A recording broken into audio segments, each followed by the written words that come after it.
As the show continues on, I'm here at PUD 1 talking with Kristin Masteller, Katie Arnold. How are you guys doing? Good. How are you? I'm well. It's nice to see you. It's nice to be here. Thanks for coming out. Of course, and I want to do more of this as well. One of the things that I wanted to talk to you both today about are the assistance available for people in Mason County. Blessed to have two great public utility districts in the county, and there has been a lot of concern leading up to, well, what's now at the end of this month for potential disconnects for people, but there's a lot of services available and a lot of funds available. So let's go through some of those.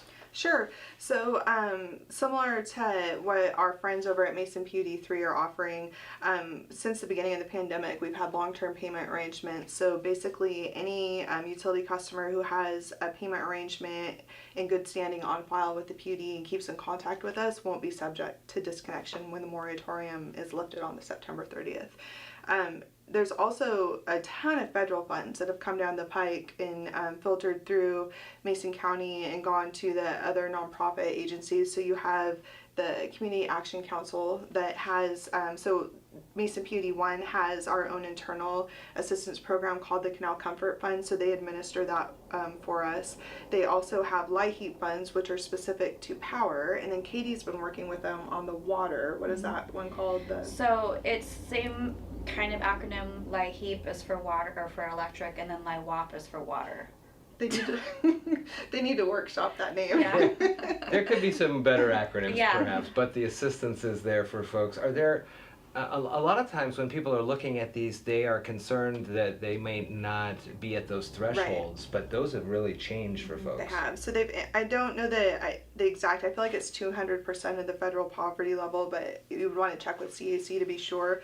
So yeah, they've increased the criteria for that just because there's so many different size and income level families that are needing the assistance. So in addition to what the CAC offers for our customers who are renters, the Crossroads Housing Organization is the administrator for Mason County's TRAP funds, and they do all different, so it's not just utilities, but it's other things about being housed. So it's your rent assistance. I think some of the programs offer food, some programs not through Crossroads but through CAC, and others can do mortgage payment assistance. There's also a place, is it a special place for children? A gift for special children. A gift for special children. That's a local nonprofit that we've started partnering with. And so any family that has a child in the household that has special needs or an IEP at school could qualify. And they have a whole host of services that they assist with, including utility assistance. And then kind of as the last catch-all is the Mason County Commission was kind enough to share funding with Mason PUD 1 for customer arrearages. And so this money is part of that ARPA funding that came through. So we know that we have a pocket of customers who will get missed because of income verification requirements, documentation, etc. Or, historically maybe they were high earners, but they were off work for 6 months last year. And so while they might be keeping their bills current now, they still have this ginormous past due balance that they're responsible for. So those funds are available, and Katie and her team are putting together the process to get that out the door to help people as well.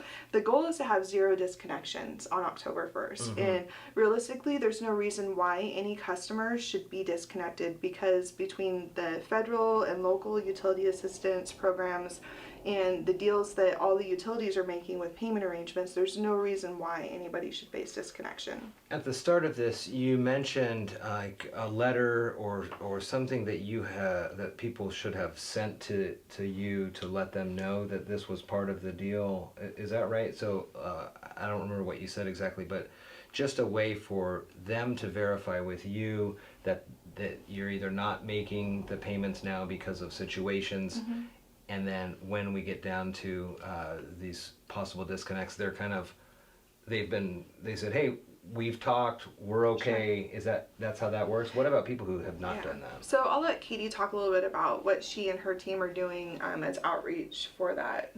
So the attestation form, I think, is what you're referring to, and it's similar to what we did in the fall when we received the CARES Act funding from the county to help with arrearages. So they have a form that they'll go through, and there's different reasons for, being behind. They'll fill that out, provide some sort of documentation to back up what they're attesting to. And then this time around, we're also requiring that they apply for LIHEAP funding because, like Kristin said, they have a lot of money right now from this package that they can assist and pay up to $2,500 of somebody's past due balance. So between that and then what we can assist them with, we hopefully can make them whole and current by, the time that disconnect moratorium ends. So we just finalized this attestation form today, and we'll start sending it out to our customers. We'll put it through social media. It'll be available on our website to be able to download via PDF and fill out and send in. Our main message is just to contact us.